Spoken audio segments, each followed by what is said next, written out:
Oh, that's right. We are here with a very special I Love Ann show this morning. Major General Mary K. Eder is the Commanding General of the U.S. Army Reserve Joint and Special Troops Support, headquartered in Salt Lake City, Utah. She is here visiting Lander and South Carolina, I guess we should say. She got here on Tuesday evening, going to be here pretty much through the weekend, and we snagged her for an interview this morning. How are you doing, Major General Mary K. Eder?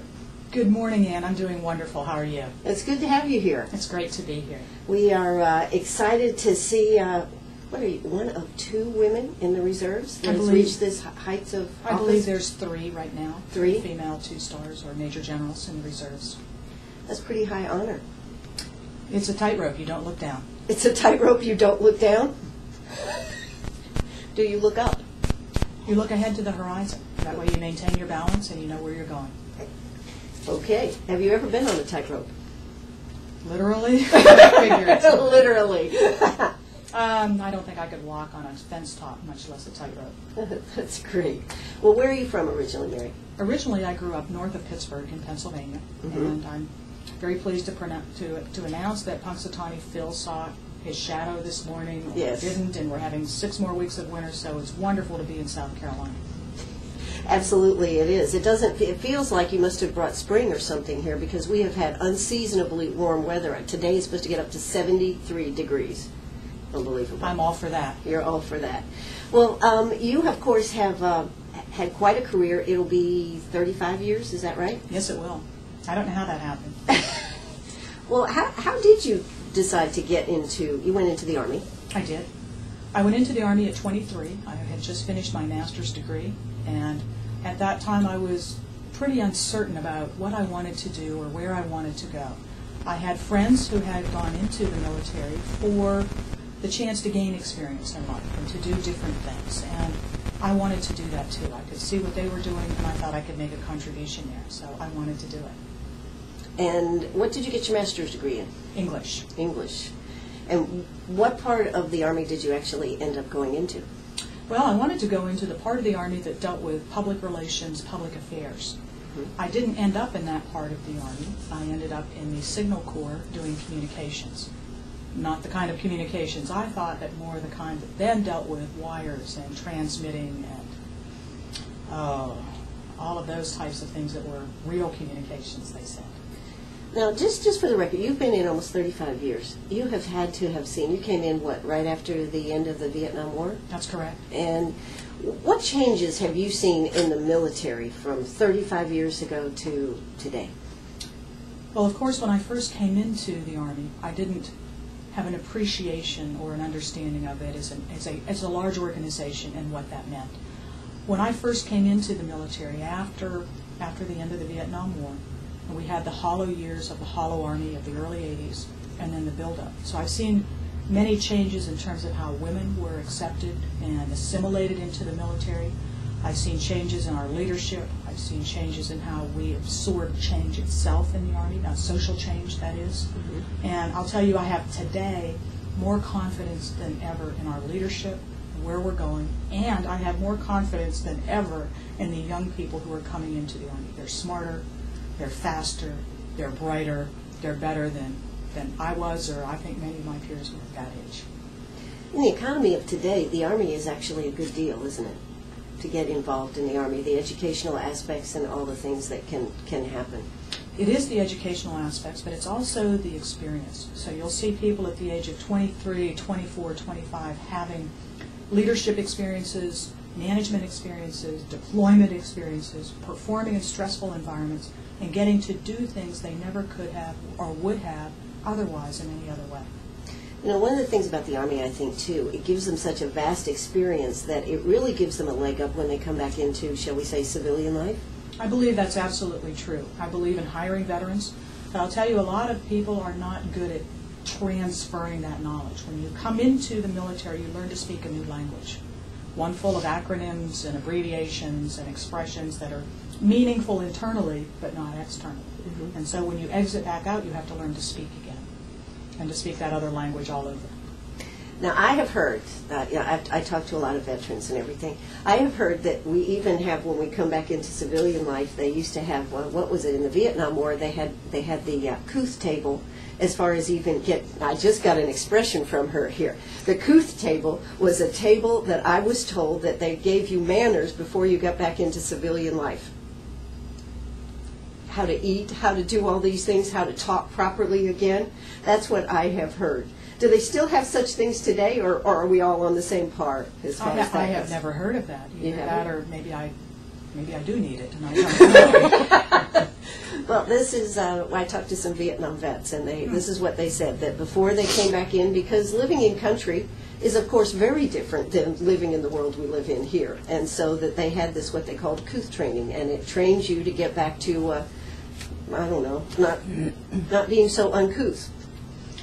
Didn't know about that. We do have programs that help people transition in learning how to write resumes, learning how to dress for success.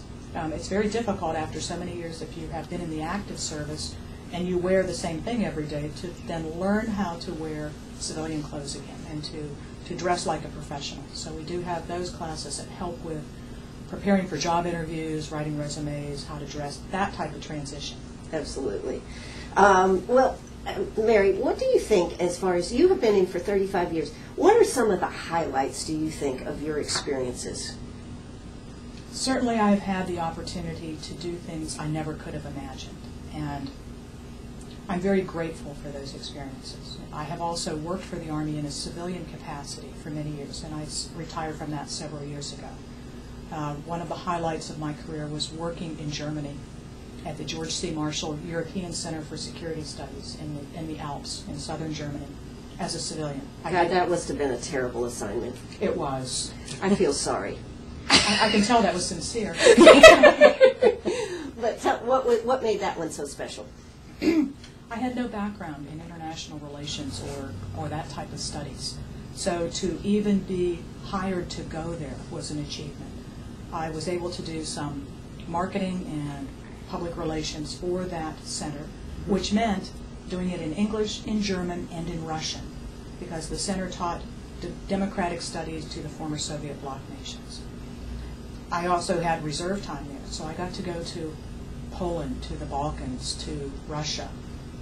I got to see places I never thought I would have seen. I can recall sitting in the Diplomatic Academy in Moscow, where we had a conference. And the conference was on democratic principles and economics. So I sat at the desk and I traced my finger over where someone had carved into the desk, "I hate America." And it was, the contrast between then and now was just incredible to me. Wow. And it made the reality of what America had done and changing that world all that much more real. Unbelievable. Wow.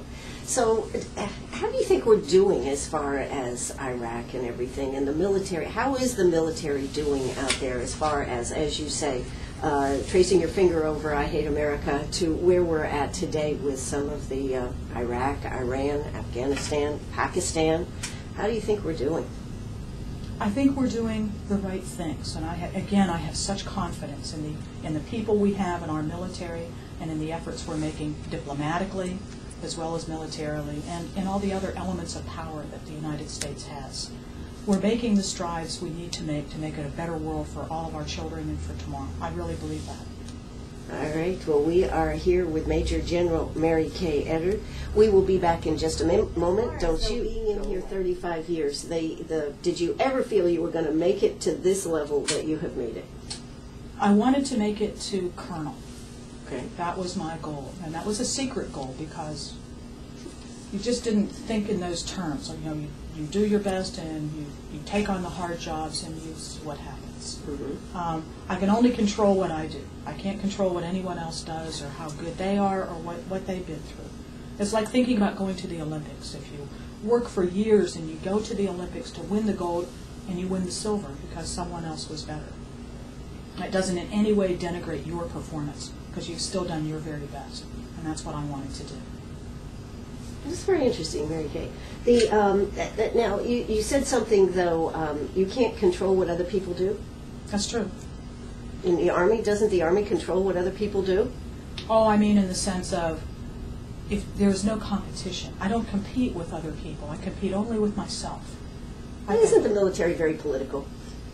I think any organizations have some internal politics, certainly. There is that in academia. There is that in business. There is understanding the rules and the rhythms of how the organization works and operates. And you have to, I wouldn't say conform, but you must operate within those. Do you think it has to have been tougher for you to get where you are being a woman in this organization, though? You know, I have been asked that many times. How hard was it for you to do this as a woman? And well, the truth is, I didn't try it any other way. So you didn't try it as a man? No. You didn't have a choice there, did you? Well, I did hope I would be taller at some point, but that hasn't worked out either. Have you tried stretching? Yes. I hang myself quite often and hope that it'll stretch it a little bit. I think the hanging upside down thing is good for your back. Yes. I haven't done that much either. Okay. All right. Well, yesterday when you were here, you met with Major General Robert Livingston, the Adjutant General here in South Carolina. We've actually talked to him several times. And what were you down there talking to him about? What are you working on? Anything in particular? Well, certainly in my command I have an element that supports Homeland Defense. These are the emergency preparedness liaison officers in each state and in each region. And certainly the Adjutant General for the state of South Carolina has a significant emergency response and Homeland Defense mission for the state. So I'm still looking at ways in which we can continue to be mutually supportive. I also have a number of attorneys. I have the Army Reserve's Legal Command. Can we provide legal advice and support in terms of how the state operates in disaster response, from federal forces to state forces? And I think we may be able to provide some of that support as well. So I very much enjoyed getting to meet him and seeing where his headquarters is and getting to look out on the practice field there. So I know he has a wonderful view. Absolutely. But I'm quite impressed with everything that the South Carolina Guard does. They've actually just started, I believe, I've talked to, I believe it was Colonel Taylor, maybe. They've started a division that helps veterans, returning veterans, get acclimated into, back into home life and helping them in any aspect that they can, not only them but their families with the National Guard. But they want to make it a center, a one-stop center for everything that they need, rather than having to go here and go there. You know, we have that program as well in the Army Reserve. We started one that was talking about employer partnerships, having employers partner with the Guard, Reserve, and with veterans to help them get jobs when they return from deployments or they leave the service, whether it's active, Guard, or Reserve. And in the past several years, that program has grown to, I think, about 5,000 companies. Many of them, perhaps with the economy, say, I can't hire anybody today. But when I can, I will make sure I advertise my positions through this program so that Guard and Reserve members and veterans have the opportunity to compete for those. It's now grown to supporting all services. The Guard now works with the Reserves on this, and it will, I think, gain greater traction within the Department of Defense in the next few years as well. And of course, the administration is looking at how do we help veterans return as well. I believe in the last year the unemployment rate was something like 21% at one point for veterans, and we have to do better than that for those who have served their country. Absolutely. I think one of the difficult things is that when we used to send National Guard for a couple of weeks or something, now we have them going for 8 months and a year out on calls, and that's been very difficult for employers to keep that job open, and that's something I think that has to be addressed in a big way. You're absolutely right, and I do believe that the federal government is looking at tax breaks for employers who have Guard and Reserve members and some other ways in which we can help ease that for employers. One of the things that the Army has done in the past several years is get to the point where we say that the Guard and Reserve members will deploy only once every 5 years. The active forces go 1 in every 3, and beginning in January of last year, the deployments were only at 9 months, boots on the ground. 12 months total, Right. preparing at the beginning and change back at the end, but 9 months away. And that has helped considerably as well. So the federal government is aware of some of the challenges that we have to face. And of course, one of my concerns is we have all these military coming back. Are there going to be we have active, we have National Guard, but what about those that are still in, coming back? Are we going to have jobs for them? I think what you see, too, is a great deal of entrepreneurship, and you do see numbers of people who leave the military and start their own businesses or buy franchises. But there's always ways to make a contribution and to make a difference. Look at the number of nonprofits that exist now to help wounded warriors and to help those in transition. There's always paths, there's always opportunities, and it's just finding them and taking advantage of them. But what about just the size of the military? Is the military going to have to shrink because we're not going to be at war or wars? I believe in the active Army. I can't speak to the other services, Sure. but the active Army will come down about 80,000 over the next several years. Now, how do we manage this in a glide path so it is not a run off the cliff, but it is a gradual change, downhill slope, if you will. Sure. And that's the point where we're at right now, is managing that change so that it isn't such an abrupt difference, if you will. No, I'm jumping out of the airplane here. I'd rather parasail off the side of the mountain than jump out of the airplane. Exactly. All right. Well, we are here with Major General Mary K. Eder. Actually, Telephone Man is here. If you've got a question and would like to give us a call, don't hesitate to give us a call. Ask her a question. She's going to be here till the top of the hour. In just a moment, we are going to hear South Carolina news and a word from our sponsors. But when we come back, you may find this totally fascinating. I know I did. In fact, I was not even sure the same person had written this book. But she has written a book called 1001 Places to Pee. That's right, folks. When we come back, we're going to be talking about that. It's all going to be a lot of fun. She's also written a very serious book about strategic communication, which I actually read as much as I could online last night. It's a fascinating book. Hey, I certainly hope you will stay with us right here on WLMA and WCRS right here in Greenwood. We'll be back in just a moment. Don't you go away. We are talking with Major General Mary K. Eder right here. She is, you are in Utah. In Utah. In Utah. That's Salt right. Lake City. Salt Lake City.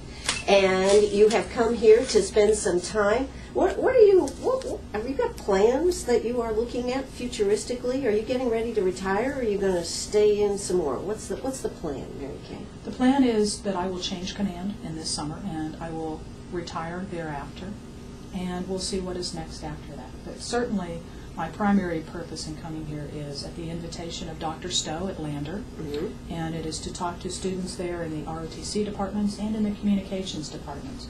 Although he did have me speak to his management students last night and then gave them an assignment, which I suppose today they can blame on me. All right, and how have you found Lander? I think Lander is beautiful. It's a beautiful small school, and I like that. I like it when you could go to a place where everyone knows everyone.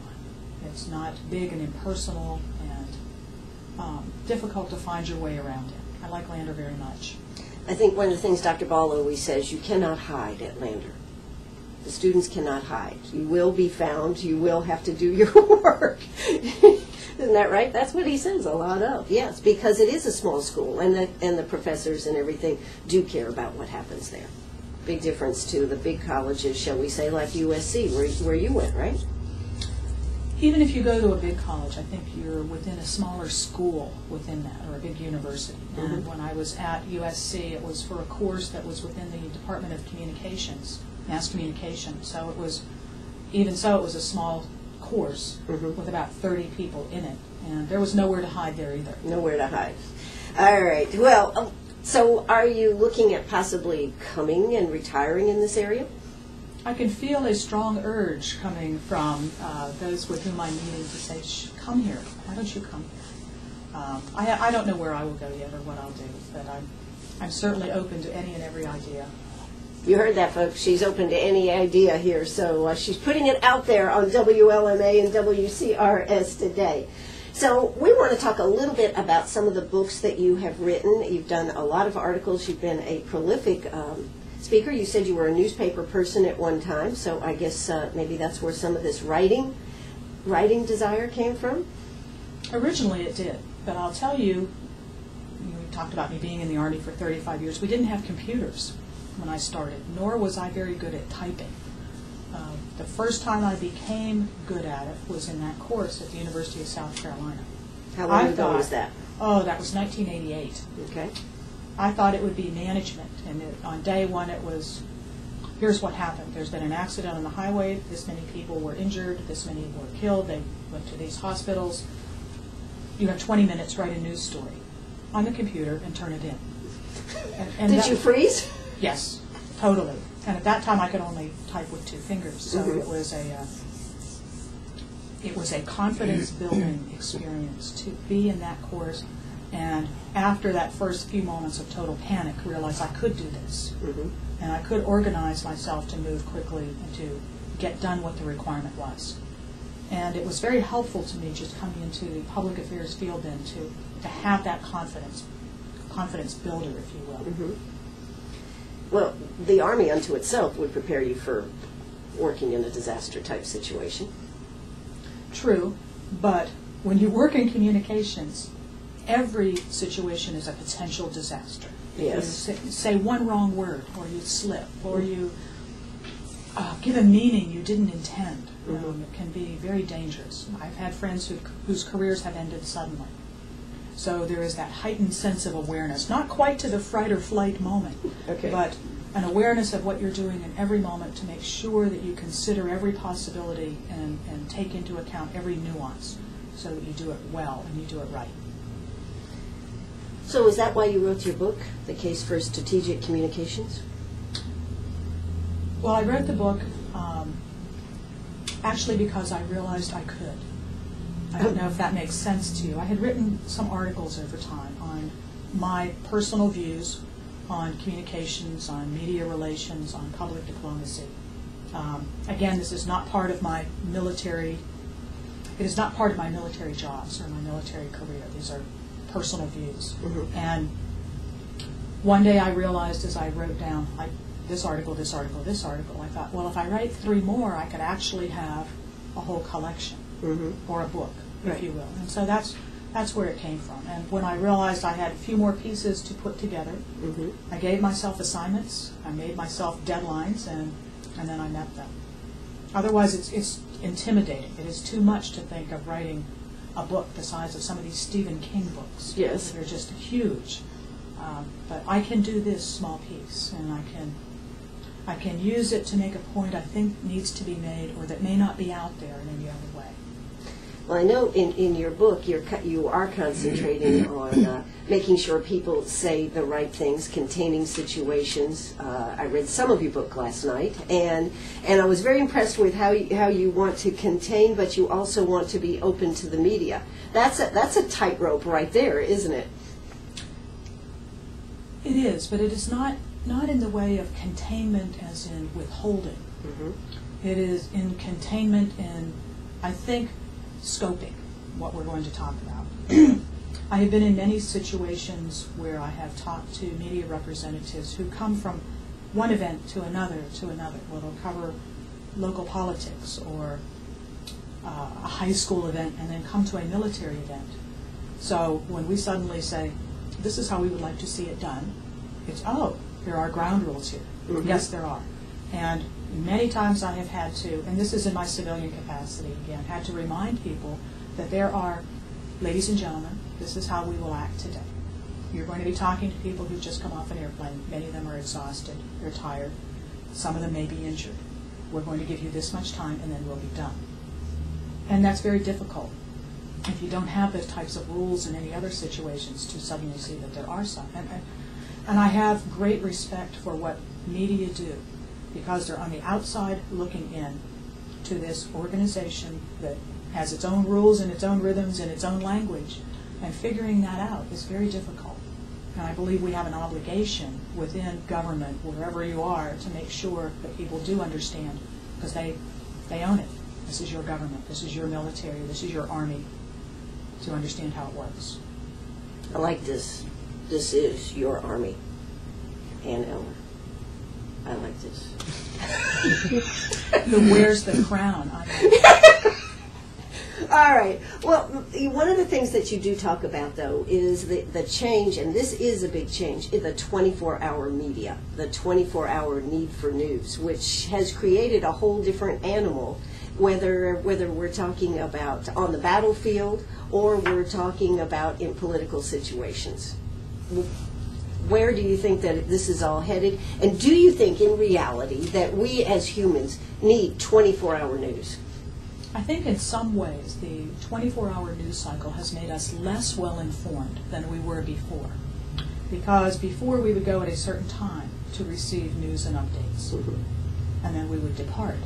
And now we're afraid to turn away because we might miss something. Exactly. And if you're gone for a few days to the mountains and you have no radio, you have no iPod, iPhone, iPad, anything, if you have no means of communication, you come back and you think, what happened? There's a hole now in my memory that will be there forever because I don't know what happened with this event.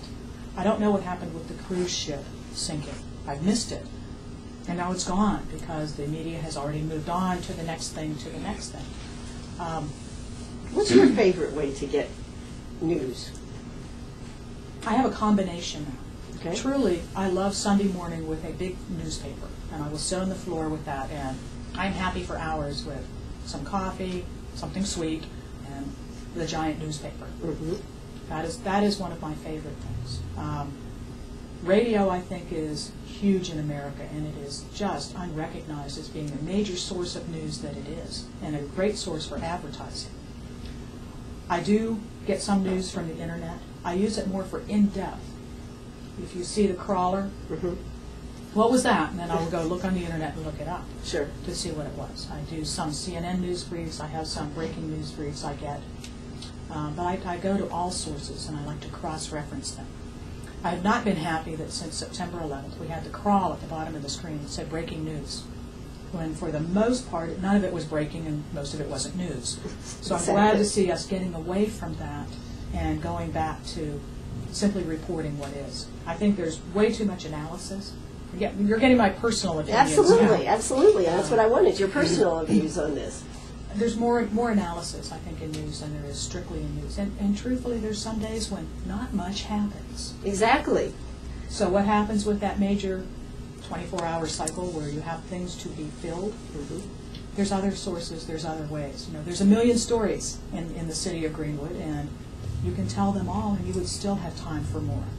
Absolutely, you are right. You are absolutely right. And actually, we try to make sure we're telling all the stories out there. But what do you think about as far as the political? It has gotten so negative. Well, if you had time, if you were able to give advice to these candidates on how to present themselves out there to the media, what would you say? I'm sure they have a tremendous amount of advice. Oh, they do. Right they do. Absolutely, they do. But from strategic communication, what would you say? Strategic communication is a term I think is misused. It's like marketing as a term has been misused. So what strategic communication to me means is that you have a long-term, overarching, broad-based goal and purpose. And in everything you say and do, there is a piece of it that goes towards that goal. And that's the only way in which you may not be buffeted day to day by these slings and arrows of outrageous fortune. Sure. You have to remain on your course no matter what else happens. If you get knocked off course, you have one message, one point, one thing you say that goes back to your overall goals, and you stay with it. Were you advising Michelle Bachmann? Who? Michelle Bachmann? Who? I just thought I'd ask because, you know, she had one message. President Obama will be a one-term president. That was always her message, and she always came back to that message. That's why I say that. If you have one message and you state it, well, then what's next? Absolutely. You have to have more than one thing to say, I believe. Exactly. I actually interviewed Michelle Bachmann, and I started the interview with, Michelle, I know you have one thing you'd like to say, so can we go ahead and say that first, and then we're going to discuss some other things. What was the response? Okay, President Obama will be a one-term president, absolutely. But in the end, I did find out that she colors her hair. So see, I found out something unique and different through that interview. But we did talk about other things because everybody talks about the same stuff over and over and over again. I have friends who work in communications in Washington, and I spoke not long ago with a group of interns who work at talk radio. Mm-hmm. And they were expressing some frustration with that thing. What do I do when someone comes to me and repeats their 3 messages? Mm-hmm. I said, well, since they're obvious to you, why don't you restate them? You're here to repeat your 3 messages. Here they are. 1, 2, 3. Now, can we talk? That's exactly what I did. You have to get beyond the Yes. messaging to the real conversation.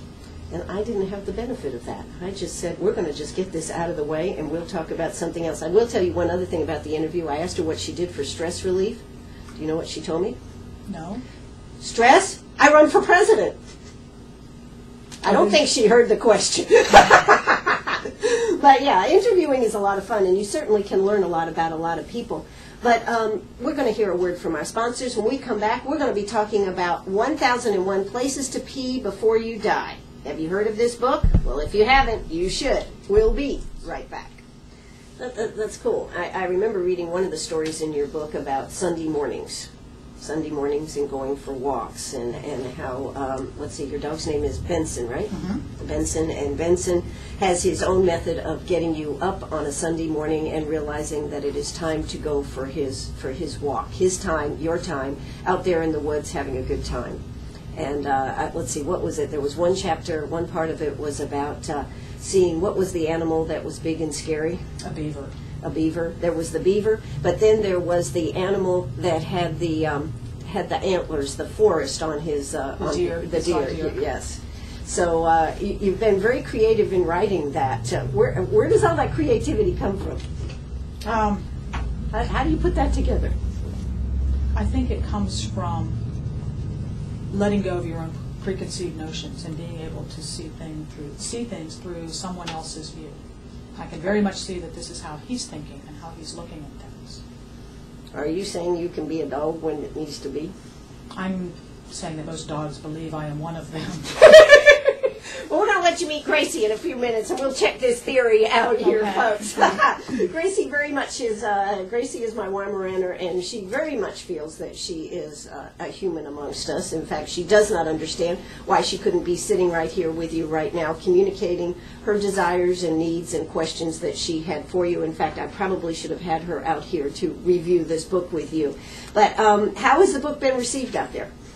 I think like most books that are self-published, it is not a major event at all in the publishing world, but it's satisfying in a personal way. And Was it a major event to you? Yes. Yeah. Because it was before the serious book, which meant I can do this. Okay. Look, there it is. It's real and it looks like this. So, okay, well, listen, if you want to read a fun book, and do you still put out your newsletters does Benson still put out newsletters? He had stopped for a while Mhm.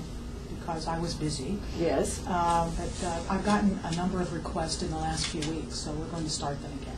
Going to start There's them also again. the second book. And how do you sign up to be able to get these emails? Well, I guess you'll have to tune into the I Love Ann show and find out. Well, alrighty then. I will find out this, and I will pass this along, folks. But if you want to read a fun book, 1001 Places to Pee Before You Die by Mary K.Eder, and it is available on Amazon. That's right. And you will enjoy it, and the profits you are giving to humane societies, animal rescue societies. Mm-hmm. Schnauzer Rescue. I have other friends who rescue dogs, and I give a lot of it to them as well. That's terrific. That's terrific.